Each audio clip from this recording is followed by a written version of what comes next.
The Summer Solstice. An analysis of the summer solstice by Sanji B. Sabado.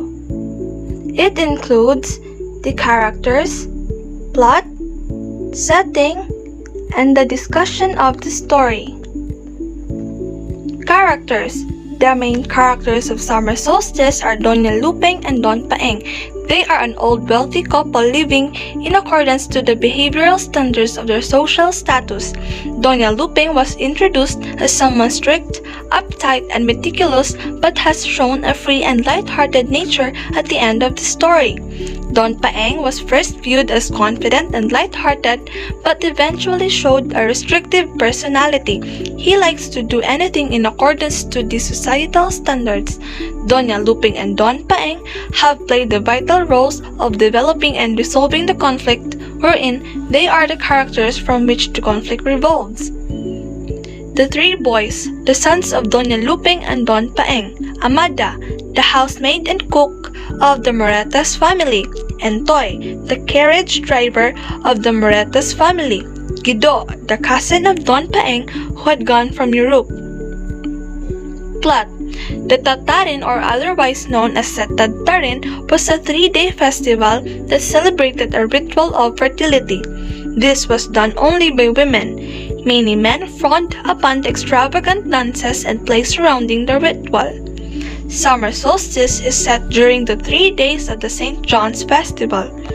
Lupeng, a Filipino woman who feels close to her womanhood, is married to Paeng, who is no doubt loyal to her.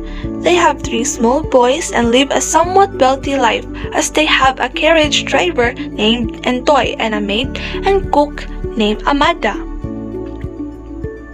Guido is a cousin of Paeng's who comes back to the Philippines after studying in Europe. The story starts when the family is enjoying the days of the St. John Festival until Guido makes suggestive comments to Lupeng and even bending down to kiss her feet. This makes her leave abruptly and have a discussion with her husband the coming night. Lupeng secretly found herself intrigued by the attention of Guido. She felt that he was correct in saying that women should be ravished and men should adore them. This causes her to participate in the last night of the festival, which is the Tatarin ritual. Paeng goes with her and tries to drag her back once the dancing began, but she runs from him to the women. He tries to take her back, but the women in the crowds beat him out, leaving him helpless. As the two return home, Paeng says he must whip his wife because he loves her and feels that she needs to be put in her place. To this, she shouts and says she wants to be adored, not respected, and orders him to kiss her feet. Setting. The story was set around 1850s during summer and the festivities of St. John. It is also the circle where women are viewed as a housewife material only. Women, especially in a status like Lupeng, should behave in accordance with society's standards. Discussion of the story. The conflict, symbolisms, and controversies. Conflict. The stereotypes of masculinity and feminine traits run rampant in the story. Women are supposed to look after their husbands and children while the husbands work and wait for their supper. Not only is this seen in the story, but in daily life as well, which makes the story shocking to readers since it is about women wanting to be free. Lupeng shatters the concept of suppressed woman when she gains control of her husband, who kisses her feet at the end of the story. This makes it seem as though the internal conflict was that women are the ones who want to be the rulers of men, as seen in the Tatarin festival. Symbolisms. Binary oppositions, woman and man. The story shows opposition about superiority, the superiority of a woman from men. It conveys power to control, submitting oneself and considering yourself as a slave. St. John and Tatarin.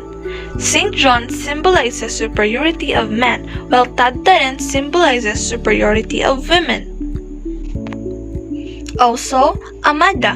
When Lupin rushes to find her cook Amada, she sees her in a compromising position on the bed, which makes Lupin blush and feel restrained about her own sexuality. This is the first trigger for Lupin before she announces she wants admiration. Also, Guido's speech. When Paeng's cousin Guido returns from Europe, he tells Lupin of his travels. He also says, "I remember that you are a woman. Yes, a beautiful woman. And why not? Did you turn into some dreadful monster when you married?